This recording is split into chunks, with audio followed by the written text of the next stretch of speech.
أعوذ بالله من الشيطان الرجيم بسم الله الرحمن الرحيم وقالوا لن نؤمن لك حتى تفجر لنا من الأرض ينبوعا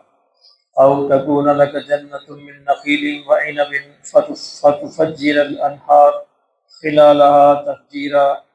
أو تسقط السماء كما زعمت علينا كسفا أو تأتي بالله والملائكة كبيلا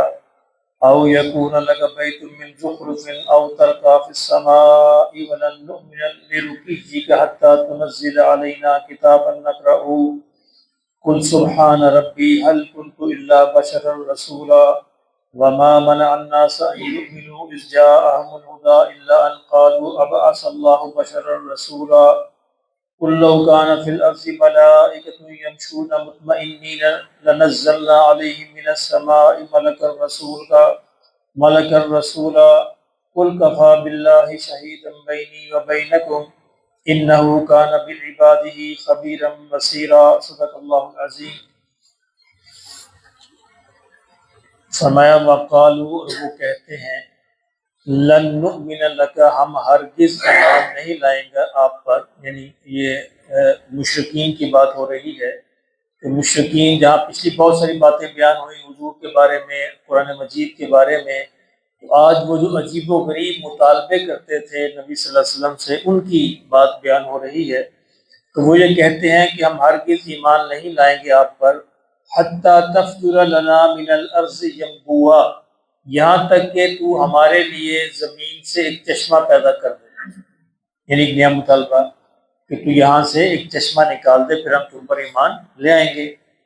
او تکون لک جنت من نخیل وعنب، اور یا یہ ہے کہ تمہارے لیے ایک باغ ہو جس میں کھجوریں بھی لگی ہوں، انگور بھی ہوں، ایک بڑا باغ ہونا چاہیے تمہارے لیے مکہ کے اندر اللہ کی طرف سے، جس میں بھرپور کھجوریں اور انگور لگے ہوں۔ فتفجر الانہار خلالها تفجیرا، اور تو خود جو ہے اس باغ کے درمیان سے نہروں کو نکال دے۔ اب دیکھیں مطالبے دیکھیں ذرا، اور ان مطالبوں کے پس منظر میں دیکھیں کہ نبی صلی اللہ علیہ وسلم کو کتنی ذہنی اذیت ہوتی ہو، آپ کو کتنی تکلیف آپ محسوس کرتے ہوں گے، کس طرح کی پاگلوں والی باتیں ہیں اور کس طرح کی عجیب و غریب باتیں کر رہے ہیں۔ پہلا مطالبہ کہ آپ ایسے کریں کہ زمین سے ایک چشمہ پیدا کر دیں ہمارے لیے، دوسرا مطالبہ کہ آپ ایسے کریں ایک باغ ہونا چاہیے آپ کے لیے جس میں بڑی کھجوریں ہوں، انگور لگے ہوں، اور پھر آپ ایسے کریں کہ ان کے درمیان سے نہریں بہا کے دکھائیں ہمیں، ان کے درمیان سے نہریں بہا دیں۔ اب یہ اصل میں وہ یہ نہیں سمجھتے کہ رسول کا منصب کیا ہوتا ہے۔ رسول کا منصب، رسول تو اللہ کا پیغمبر ہوتا ہے،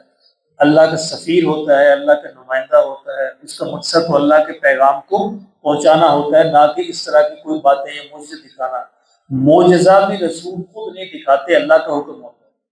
اور وہ رسول کی مرضی سے نہیں ہوتا۔ جب اللہ چاہتے ہیں، جہاں چاہتے ہیں، جتنا چاہتے ہیں، اتنی ہی بات کا ظہور ہوتا ہے۔ آگے کہا او تسقط السماء کما زعمت علینا کسفا، یا تو ایسے کر کہ آسمان کو ہم پر گرا دے ٹکڑے ٹکڑے کر کے، یعنی ہمارے سروں پر آسمان، کما زعمت، جس طرح تو خیال کرتا ہے، جس طرح تو کہتا ہے، یعنی بعض اوقات نبی صلی اللہ علیہ وسلم قرآن مجید نے بھی خود کہا اگر تم نے بات نہ مانی تو عین ممکن اللہ تم پر آسمان کو گرا دے عذاب کے طور پر۔ تو وہ کہنے لگے اچھا پھر کر دے تو ایسا، یعنی آسمان کو گرا دے ہم پر ٹکڑے ٹکڑے کر کے، جس طرح کے آپ پہلے بھی خیال کرتے ہیں۔ او تأتی باللہ والملائکۃ قبیلا، اور یا پھر یہ ہے کہ اللہ اور فرشتے ہمارے سامنے آ جائیں، روبرو ہو جائیں، ہم اللہ کو بھی فرشتوں کو بھی اپنے سامنے دیکھ لیں، تو پھر ہم ایمان لے آئیں گے۔ اب وہ ایمان لانے کے لیے شرطیں پیش کر رہے ہیں، جس طرح کہ کوئی احسان کر رہے ہیں معاذ اللہ نبی صلی اللہ علیہ وسلم پر، اس سے اندازہ کریں نبی صلی اللہ علیہ وسلم کی ذہنی تکلیف اور مشقت کا اور اذیت کا جتنی آپ برداشت کر رہے تھے۔ او یکون لک بیت من زخرف، اور یا یہ ہے کہ پھر آپ کے لیے کچھ سونے کا ایک گھر ہونا چاہیے، یہ کہ آپ عام سے گھر کے اندر رہتے ہیں، آپ کو اگر اللہ ہے تو آپ اپنے اللہ سے کہو کہ آپ کے لیے سونے کا ایک گھر بنا دے۔ او ترقی فی السماء، اور یا تو ہمارے سامنے آسمان پر چڑھ جائے، ہم تمہیں دیکھیں اور تو ہمارے دیکھتے دیکھتے آسمان پر چڑھ جائے۔ وَلَن نُؤْمِنَ لِرُقِيِّكَ حَتَّى تُنَزِّلَ عَلَيْنَا كِتَابًا نَقْرَؤُهُ، اور پھر کہنے لگے دیکھو نہیں، آسمان پر بھی اگر آپ چڑھ جائیں پھر بھی ہم ایمان نہیں لائیں گے، آپ کے چڑھنے کو کیجیے گا، آپ کے چڑھنے کے پر بھی ہم ایمان نہیں لائیں گے، حتیٰ تنزل علینا کتابا نقرؤہ، یہاں تک کہ آپ آسمان سے کتاب لے کر اتریں اور اس کتاب میں نقرؤ، ہم اس کتاب میں پڑھ لیں کہ آپ کے آسمان پر چڑھنے کی ایک رسید لکھی ہوئی تھی،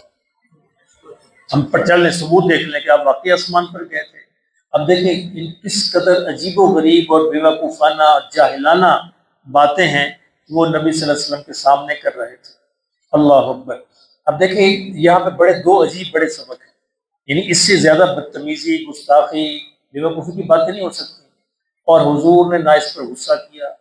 نہ حضور صلی اللہ علیہ وسلم نے کو برا بھلا کہا۔ اب آپ کا جواب کیا ہے؟ اللہ کل آپ فرما دیجئے، اللہ کی طرف سے کہا کہ آپ ان کو اس کا جواب دیجئے، سبحان ربی، میرا رب تو بڑا پاک ہے، ہر عیب سے، ہر خامی سے، ہر نقص سے، ہر کمی سے پاک ہے۔ حل کنت الا بشر رسولا، میں تو اللہ کی جانب سے صرف ایک بشر ہوں، انسان ہوں جس کو رسول بنا کر بھیجا گیا ہے۔ مجھے اللہ نے اختیارات نہیں دیے، اللہ نے کوئی اپنے اختیارات مجھے سونپ نہیں دیے کہ میں کائنات میں جہاں جو چاہے مرضی چاہوں کر لوں، یہ میرے اختیار میں نہیں ہے، میں تو ایک رسول ہوں، ایک بشر ہوں، انسان ہوں، اور صرف میرا اعزاز یہ ہے کہ میں اللہ کی طرف سے رسول بھی ہوں، ورنہ جس طرح انسان ہوتے میں بھی انسان ہوں، بس میں اللہ کا ایک رسول ہوں، اس کے علاوہ تم مجھ سے جو مطالبات جو توقع کر رہے ہو یہ توقع تمہاری کرنا بیوقوفی ہے۔ اب ساری باتوں کا ایک جواب ہے، چند لفظوں کا، اور کوئی برا بھلا نہیں ہے، کوئی بری کہا نہیں ہے، کوئی ان کو ڈانٹا نہیں ہے، کوئی ان کو جھاڑا نہیں ہے۔ اس سے دیکھیں، اس سے ہمیں یہ ہے حضور کی سیرت صلی اللہ علیہ وسلم، یعنی حضور کی جو سیرت قرآن سے ملتی ہے وہ شاید سیرت کی کتابوں کے اندر بھی نہ ملے۔ میں تو کبھی کبھی حیران ہوتا ہوں، اب یہ باتیں میں نے آج تک کسی سیرت کی کتاب میں نہیں پڑھی، اس لیے ضرورت ہے اس عمر کی کہ حضور کی سیرت کو قرآن کی روشنی میں بیان کیا جائے۔ تو اگر اللہ نے زندگی دی، توفیق دی، تو ارادہ ہے انشاءاللہ کہ اس طرح کا بھی ایک کام کیا جائے، اللہ قبول فرما لے، ہمت دے دے، توفیق دے دے، صحت اور زندگی رہے تو انشاءاللہ امید ہے کہ اللہ یہ کام لے لیں۔ تو یہ حضور کی سیرت جب قرآن کی روشنی میں بیان ہوتی ہے وہ عجیب ہی سیرت ہوتی ہے، یعنی بڑی بڑی سیرت کی کتابیں پڑھی ہیں لیکن ان مطالبات کو کبھی نہیں پڑھا، کسی سیرت نگار نے لکھا کہ کفار اس طرح بھی تنگ کرتے تھے۔ ایک تو نا جسمانی تکلیف، ایک ہے ذہنی اذیت، اس سے بھی زیادہ ہوتی ہے، ذہنی مشقت جو ہوتی ہے نا وہ جسمانی تکلیف سے انسان 24 گھنٹے اس کا شکار رہتا ہے۔ جسمانی تکلیف تو ایک دفعہ ہو گئی، مرہم پٹی کر لے، 2-4 گھنٹے بعد ختم ہو گئی، لیکن جو ذہنی تکلیف تو آپ کے ساتھ رہتی ہے، آپ لیٹے ہوئے تب بھی آپ کے ساتھ ہے، کھڑے ہیں تب بھی آپ کے ساتھ ہے، باہر ہیں تب بھی ساتھ ہے، اندر ہیں تب بھی ساتھ ہے، یہ زیادہ مشقت کی بات ہوتی ہے، اور کفار اس طرح کی تکلیف ہمیشہ آپ کو دیتے رہتے ہیں۔ تو اللہ نے فرمایا آپ ان کو بتا دیجئے کہ میرا رب بڑا پاک ہے، اگر وہ چاہے تو سب کچھ کر سکتا ہے لیکن وہ اپنی حکمت کے مطابق کرتا ہے، اور جب چاہے جہاں چاہے کرتا ہے، اور رسول کو بھی وہ اختیارات اپنے سونپتا نہیں ہے۔ اس سے اندازہ کریں جب رسول، اور رسول بھی عام رسول نہیں،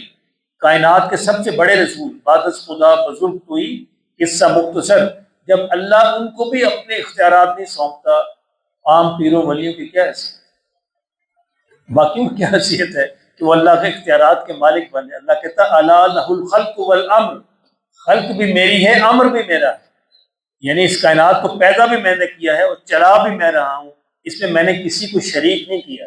کسی نبی کو، کسی ولی کو، کسی صحابی کو، کسی کو، حتیٰ محمد رسول اللہ صلی اللہ علیہ وسلم کو بھی میں نے اپنے اختیارات میں شریک نہیں کیا۔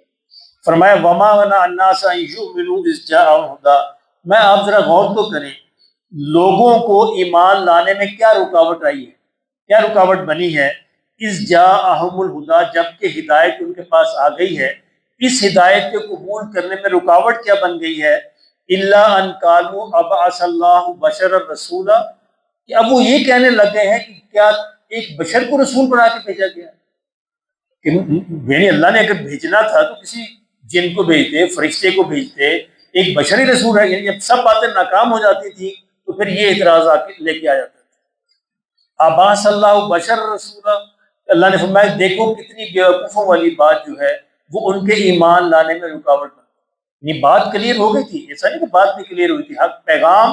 پہنچ گیا تھا، اب یہ بہانہ بنایا کہ ہم مان لیتے اگر آپ بشر نہ ہوتے، اگر آپ انسان نہ ہوتے، قل لو کان، اللہ نے فرمایا کہ آپ ان سے کہہ دیجئے، کان فی الارض ملائکۃ، اگر زمین پر فرشتے ہوتے، یمشون، چلتے پھرتے، مطمئنین، بڑے اطمینان سے جیسا انسان چلتے پھرتے ہیں، اگرچہ یعنی فرشتوں کا زمین پر آنا رہتا ہے، فرشتے ہر وقت 24 گھنٹے زمین پر اللہ کے کاموں کے لیے آتے جاتے رہتے ہیں، لیکن وہ انسانوں کو نظر نہیں آتے اور نہ وہ انسانوں کی طرح یہاں پہ رہتے ہیں۔ تو اللہ فرماتے ہیں آپ ان سے کہیے اگر فرشتے ہم اس طرح اتار دیتے، یعنی فرشتے زمین کی مخلوق بن جاتے ہیں، اب تو آسمانوں کی مخلوق ہے نا، وہ اطمینان سے چلتے پھرتے، لنزلنا علیہ من السماء ملکا رسولا، فرمایا پھر ہم ان فرشتوں کے لیے آسمان سے ایک فرشتے کو اتارتے رسول، فرشتے کے لیے فرشتہ ہی رسول ہونا چاہیے تاکہ وہ اس کی پیروی کر سکے۔ اب اگر فرشتہ یہاں پہ رسول بن کے آ جاتا، نہ اس کو کھانے کا پتہ ہے، نہ بھوک کا پتہ ہے، نہ پیاس کا پتہ ہے، نہ نیند کا پتہ ہے، نہ تھکاوٹ کا پتہ ہے، نہ کسی چیز کا پتہ ہے، وہ کیسے پھر ہمارے لیے رول ماڈل ہو سکتا؟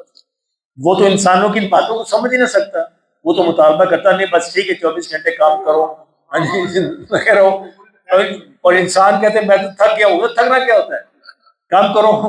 سونا کیا ہوتا ہے، یہ تم کیا کھانے پینے کے پیچھے لگے رہتے ہو؟ اللہ انسانوں میں انسان کو اس لیے بھیجتے انسان ان کے مسائل کو سمجھے۔ اللہ اکبر۔ ایک صحابی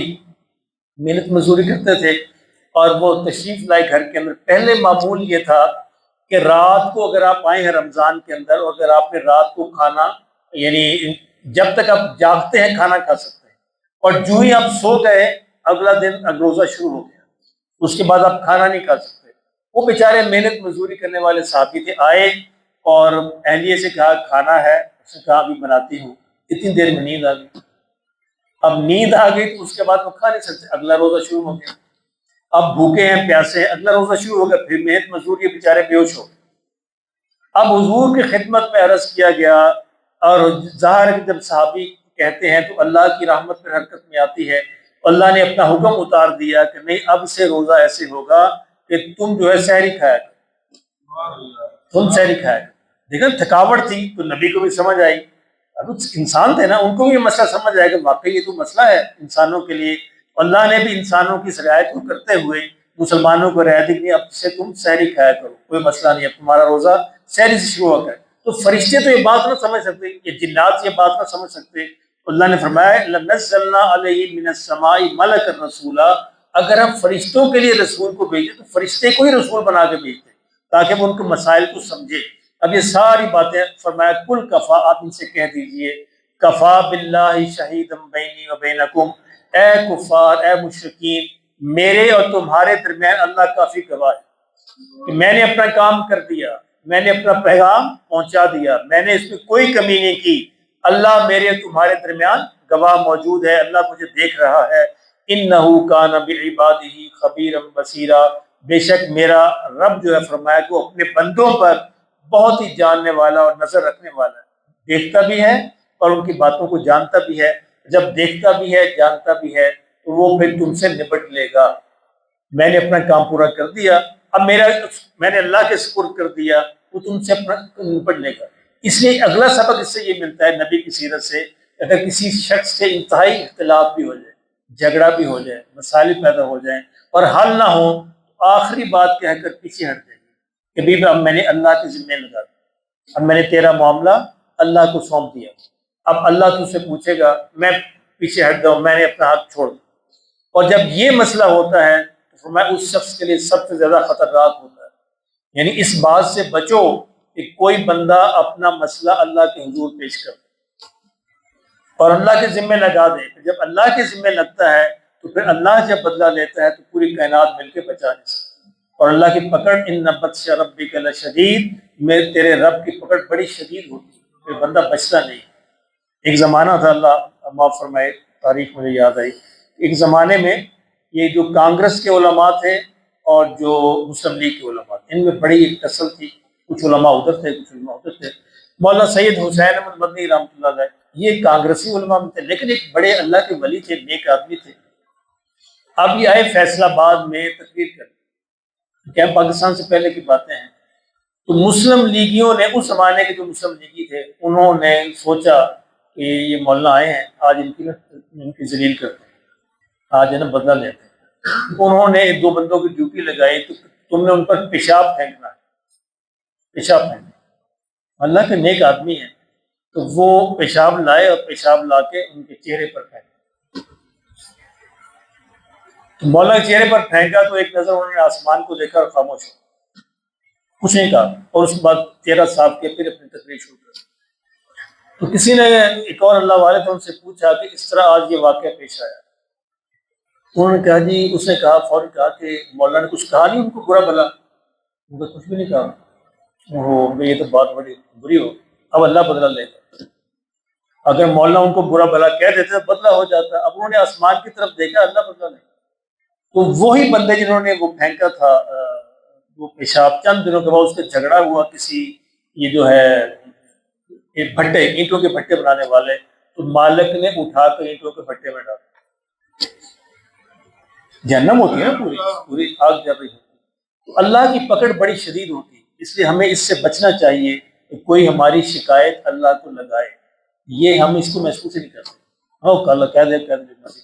ہمیں اصل اس کا اندازہ نہیں ہے کہ اللہ نے اگر یہاں نہ پکڑا تو آخرت تو ہے ہی، اس میں جو